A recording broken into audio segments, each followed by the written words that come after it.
हाय, कैसे हैं आप लोग। आशा करते हैं कि ठीक होंगे। तो आज हम लोग पढ़ेंगे गुप्त साम्राज्य। ठीक है, गुप्त साम्राज्य। चलिए समय ना गवाते हुए वीडियो शुरू करते हैं।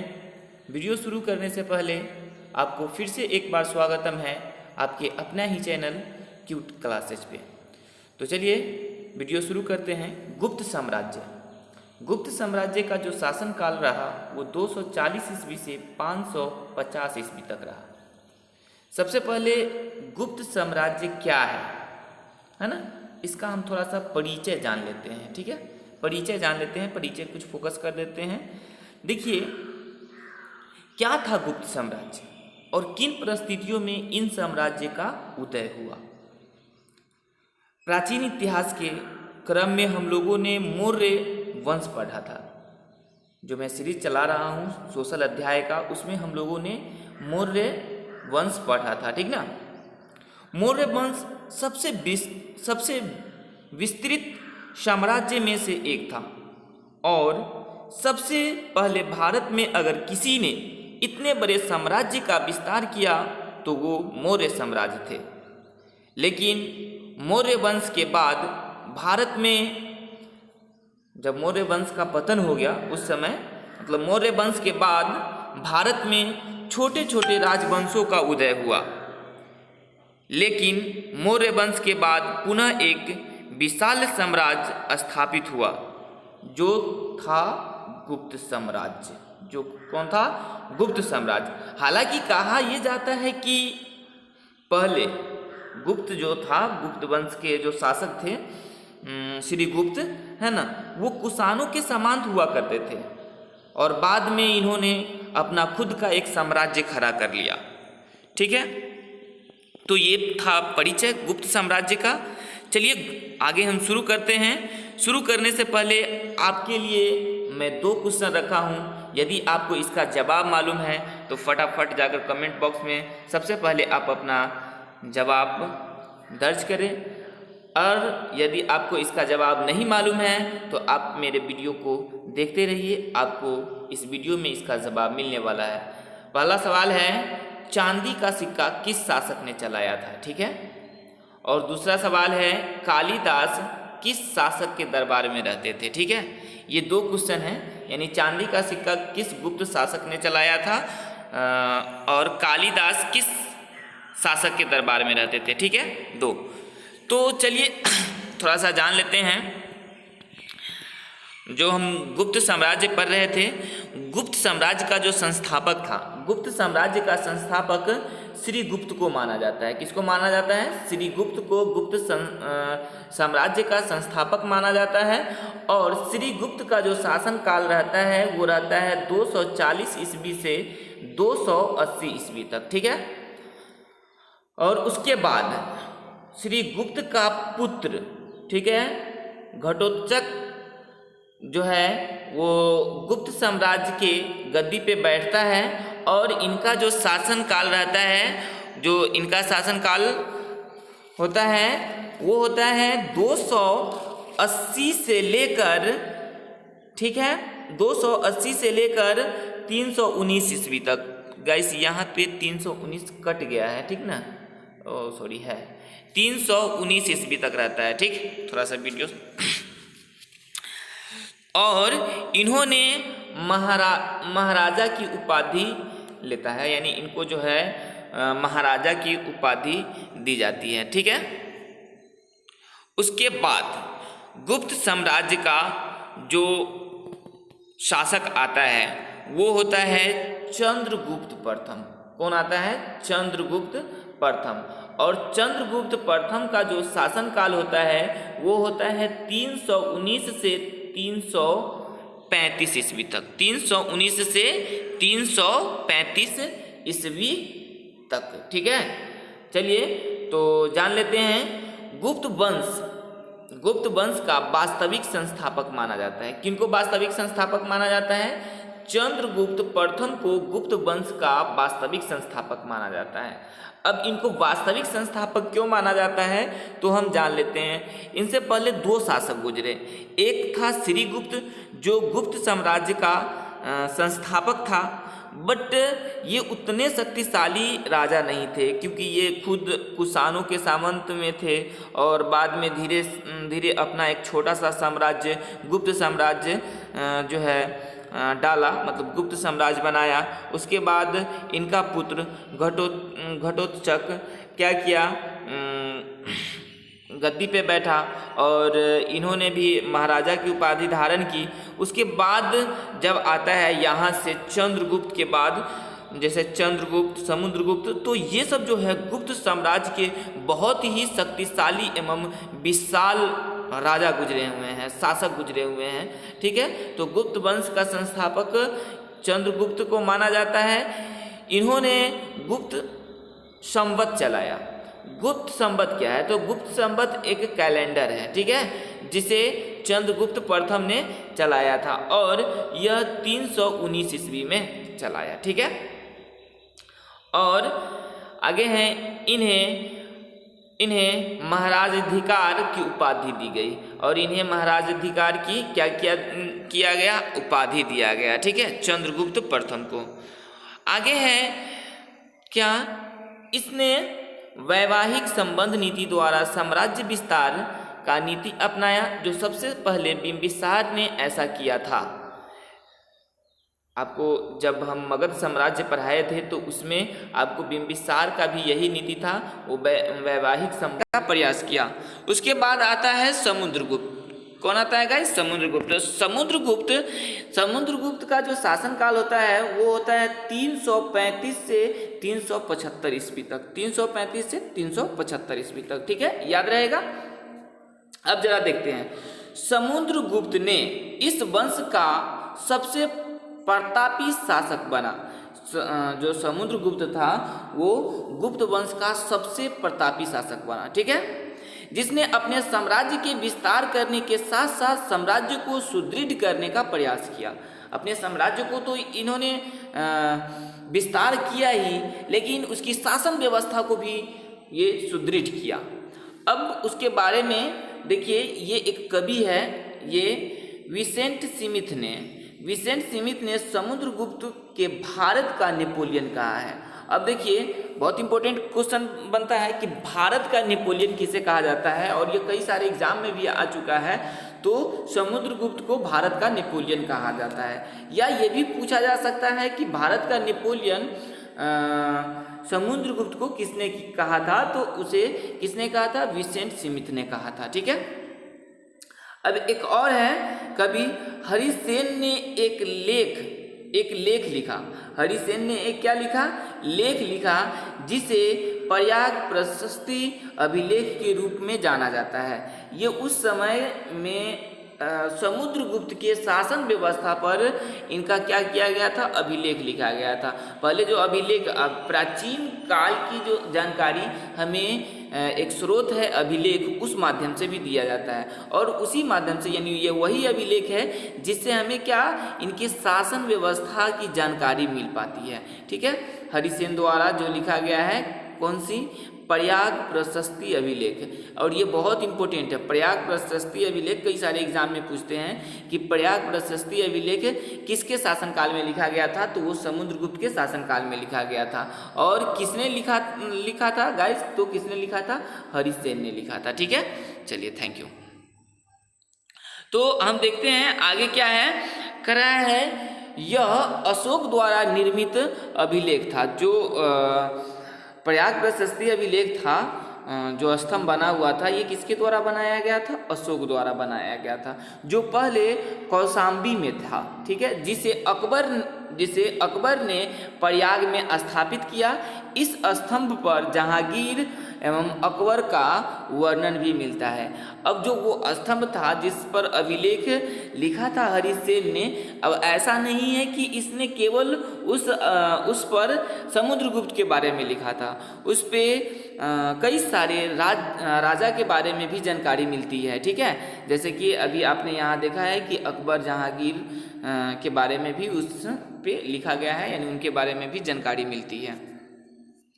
आगे कहता है आर्यवंत के 9 राजाओं, आर्यवंत मतलब उत्तरी भारत के, ठीक है, उत्तरी भारत के 9 राजाओं और दक्षिण भारत के 12 राजाओं को पराजित किया था। किसने? तो समुद्रगुप्त ने किया था। समुद्रगुप्त जो है वो समुद्रगुप्त उत्तरी भारत के 9 राजाओं और दक्षिणी भारत के 12 राजाओं को पराजित किया था। समुद्रगुप्त को कविराज भी कहा जाता है। अब कविराज किन्हें कहा जाता है? तो समुद्रगुप्त को कहा जाता है। क्योंकि उस समय जो था भारत पे उस समय भी शुंगों ने क्या कर रहा था? आक्रमण करने की कोशिश कर रहा था, जिसकी वजह से इन्हें समुद्रगुप्त को डर था, जिसकी वजह से इन्होंने कई सारे राजाओं को पराजित किया और अपने साम्राज्य को विस्तार करते हुए आगे बढ़ता चला गया। अब हम चलते हैं, अब हमारे पास आता है चंद्रगुप्त द्वितीय। चंद्रगुप्त द्वितीय, देखिए ये सब उस समय का काफ़ी शक्तिशाली जो गुप्त वंश है, गुप्त साम्राज्य है, उसका ये सब शक्तिशाली शासक गुजरे हुए हैं। चंद्रगुप्त द्वितीय, इनका जो शासनकाल होता है वो होता है 375 से 415 ईस्वी तक। चंद्रगुप्त द्वितीय ने शकों को पराजित किया। इस अवसर पर उन्होंने विक्रमादित्य की उपाधि ली। ठीक है, उस समय हमने बोले थे कि अभी बताए हैं परिचय में कि जब मगध साम्राज्य का पतन हुआ तो उसके बाद जो भारत है वो छोटे छोटे राज्यों में, मतलब छोटे छोटे राजवंशों में विभाजित हो गए। कुषाण वंश, शंख वंश, ठीक है, शुंग वंश इत्यादि कई सारे वंशों मतलब मिलकर इसको चलाने लगा। ठीक है, उसके बाद फिर से एक विशाल साम्राज्य की स्थापना होती है जो गुप्त साम्राज्य कहलाता है। यानी मगध साम्राज्य के बाद अगर दूसरा कोई विशाल साम्राज्य स्थापित होता है तो वो गुप्त साम्राज्य ही होता है। ठीक है, तो वो जो छोटा छोटा वंश रह गया था वो मतलब इस समय तक भी अटैक कर रहा था। तो शंखों को पराजित करने के बाद इन्हें विक्रमादित्य की उपाधि मिली और इन्होंने अपने पराजयों में जो पराजय है उनमें चांदी के सिक्के बंटवाए थे। ठीक है, तो चंद्रगुप्त जो द्वितीय था, इन्हें विक्रमादित्य की उपाधि किसे मिली? तो चंद्रगुप्त द्वितीय की मिली थी। यहाँ याद रखिएगा, चंद्रगुप्त प्रथम को नहीं, चंद्रगुप्त द्वितीय को, क्योंकि ये भी क्वेश्चन बहुत इंपॉर्टेंट है, हो सकता है पूछा जा सकता है। चंद्रगुप्त द्वितीय के दरबार में 9 रत्न रहते थे। अब ये 9 रत्न कौन होते हैं? तो 9 रत्न हम उसको कहते हैं जिनके अंदर बहुत सारे कलाएँ हों, मतलब संगीत का हो या फिर नाटक का हो या अदरवाइज बहुत सारी कलाएँ या मूर्ति बनाने का हो। तो चंद्रगुप्त के जो दरबार था उसमें कई नवरत्न रहते थे। ठीक है, आगे है फहियान। चंद्रगुप्त द्वितीय के समय में ही भारत आया था। ये फहियान कौन है? तो फहियान ये एक चीनी यात्री है जो भारत आया था। ठीक है, और भारत आने के क्रम में इन्होंने चीन से लेकर भारत के पूरे यात्रा वृत्तांत लिखा था, जिसने इतने जो देखा भारत में वाच किया उसको इन्होंने लिखा है। ठीक है, और उसी में चंद्रगुप्त के बारे में भी फहियान ने अपनी पुस्तक में लिखा था। ठीक है, तो ये भारत आने वाला, अब यहाँ से चीनी है, तो यहाँ से क्वेश्चन कई सारे कंपटीशन में आते हैं कि फहियान किस शासक के समय में भारत आया था? तो चंद्रगुप्त द्वितीय के शासनकाल में इन्होंने फहियान ने भारत आया था। ठीक है गाइस, अब है हमारे पास महरौली का लौह स्तंभ। ठीक है, महरौली का ये लौह स्तंभ, ये एक लौह स्तंभ ऐसा है, लोहा का एक ऐसा लौह स्तंभ है जिस पर आज भी जंग नहीं लगा है। बताइए, उस समय बना था और आज भी जंग नहीं लगा है, जो कि कुव्वतुल इस्लाम मस्जिद, ये कुव्वतुल इस्लाम मस्जिद दिल्ली में पड़ता है। कुव्वतुल इस्लाम मस्जिद के नज़दीक जो दिल्ली में है, चंद्रगुप्त द्वितीय ने बनवाया था। ठीक है, लौह स्तंभ, ठीक है, याद रहेगा। कालिदास चंद्रगुप्त द्वितीय के दरबार में रहते थे। अब ये भी इंपॉर्टेंट क्वेश्चन बन सकता है कि कालिदास किनके दरबार में रहते थे, तो चंद्रगुप्त द्वितीय के दरबार में रहते थे। ठीक है गाइस, अब है हमारे पास गुप्त साम्राज्य के कौन, कुमारगुप्त। ठीक है, और कुमारगुप्त का जो शासनकाल होता है वो शासनकाल होता है आपको कितना, शासनकाल होता है 415 से 555 ईस्वी तक। ठीक है, 415 से 555 ईस्वी तक, सॉरी 415 से 455 ईस्वी तक। कहता है कुमारगुप्त नालंदा विश्वविद्यालय का निर्माण कुमारगुप्त ने ही करवाया था। ठीक है, नालंदा विश्वविद्यालय का जो निर्माण हुआ था वो इन्हीं के समय में हुआ था, इन्हीं के रीजन में। हुनों का प्रथम आक्रमण कुमारगुप्त के समय में ही हुआ था। हुन भी उस समय क्या कर रहा था, अटैक कर रहा था भारत पे, तो जिसे पराजित करने के लिए स्कंदगुप्त को भेजा गया था। अब ये स्कंदगुप्त कौन था, तो ये कुमारगुप्त के पुत्र था। ठीक है, ये पुत्र वाला सिलसिला ऊपर से चलते आ रहा है। ठीक है ना, ये उसका पुत्र, ये उसका पुत्र। ठीक है गाइस, तो जो स्कंदगुप्त को भेजा था और स्कंदगुप्त ने क्या किया था, उसको पराजित कर दिया था। हुनों को क्या कर दिया, पराजित कर दिया। अब उसके बाद जो होता है, इसके गद्दी पे कौन बैठता है, स्कंदगुप्त बैठता है। ठीक है, स्कंदगुप्त बैठता है जो कि 455 से 467 तक क्या करता है, शासन यहाँ करता है। ठीक है गाइस, तो हम देखते हैं हुनों को पराजित किया। हुनों को पराजित किसने किया, स्कंदगुप्त ने किया। और यहाँ पे ये सूरदर्शन होगा। ठीक है ना, सूरदर्शन झील को पुनः निर्मित कराया जिससे किसानों को सिंचाई के लिए पानी मिल सके। अब गाइस जो कहना ये है क्या कि जो गुप्त वंश था, गुप्त वंश के पास जो शक्तिशाली शासक में से जो गुजरे थे, वो शक्तिशाली शासक में से ये स्कंद हो गए, आपको कुमारगुप्त हो गए। ठीक है, उसके बाद आपको क्या हो गए, चंद्रगुप्त द्वितीय हो गए। उसके बाद आपको समुद्रगुप्त हो गए। ठीक है, उसके बाद आपको क्या हो गए, चंद्रगुप्त प्रथम हो गए। ठीक है ना, तो इसके बाद जब हम स्कंदगुप्त के बाद जब जाते हैं तो इसके बाद क्या होता है ना कि इसके पास अब शक्तिशाली शासक नहीं बच पाता है और धीरे धीरे क्या हो जाता है, फिर इसी तरह से गुप्त साम्राज्य का भी अंत हो जाता है। अब उनका पुत्र भानुगुप्त 510 ईस्वी में क्या होता है कि इस पे बैठता है। ठीक है, शासनकाल इनका 510 होता है। इनके समय में एरन एक अभिलेख है। ठीक है ना, अभिलेख है, एरन अभिलेख का निर्माण हुआ। इस अभिलेख के द्वारा किसी भी महिला को सती होने का पहला लिखित प्रमाण मिलता है। अब एक ये है कि एरन अभिलेख किसके समय में निर्मित हुआ था या किसने बनवाया था, तो भानुगुप्त ने बनवाया था। और यदि ये पूछा जा सकता है कि किसी भी महिला को सती होने का पहला लिखित प्रमाण किसके शासनकाल में मिला है या किस गुप्त शासक के समय में मिला है, तो भानुगुप्त के शासन में मिला है। ठीक है ना, चलिए उसके बाद जो है गुप्त वंश का जो अंतिम शासक बच जाता है वो विष्णुगुप्त बच जाता है और ये क्या हो जाता है, गुप्त वंश के अंतिम शासक होते हैं। उसके बाद इस तरह से क्या हो जाता है, गुप्त वंश समाप्त हो जाता है। तो गाइस आपको क्या करना है कि इसको हमको क्या करना है, इम्पोर्टेंट क्वेश्चन को तलाश कर लेना है। चलिए मैं अब आपके लिए 2 क्वेश्चन देता हूँ। 2 क्वेश्चन, नंबर 1 क्वेश्चन आपके लिए यह है कि कालिदास किनके दरबारी कवि थे, यानी किनके दरबार में रहते थे कालिदास। आपको इसका जवाब कमेंट बॉक्स में देना है। एक, कालिदास किनके दरबार में रहते थे, ठीक है। और दूसरा है आपको दूसरा मैं आपको दे रहा हूँ कि चांदी के सिक्के किसने चलवाया था, चांदी के सिक्के किसने चलवाया था, आपको ये देना है, ठीक है। हालांकि गुप्त वंश को स्वर्ण वंश भी यानी स्वर्ण वर्ण कहा गया है। तो ठीक है गाइस, आशा करते हैं इसमें के जो क्वेश्चन छूट जाएगा वो हम आप लोगों के लिए लेकर आएंगे।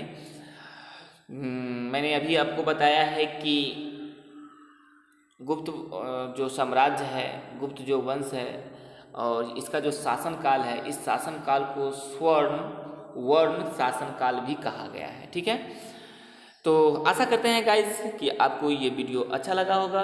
यदि वीडियो अच्छा लगा है तो आप हमारे चैनल पे नए हैं तो चैनल को सब्सक्राइब कीजिए और अपने दोस्तों के पास शेयर कीजिए, और वीडियो अच्छा लगा तो एक लाइक के बटन दबा दीजिए। Thank you, bye bye. फिर मिलेंगे आपको अगले वीडियो में। जब तक के लिए थैंक यू फॉर वॉचिंग।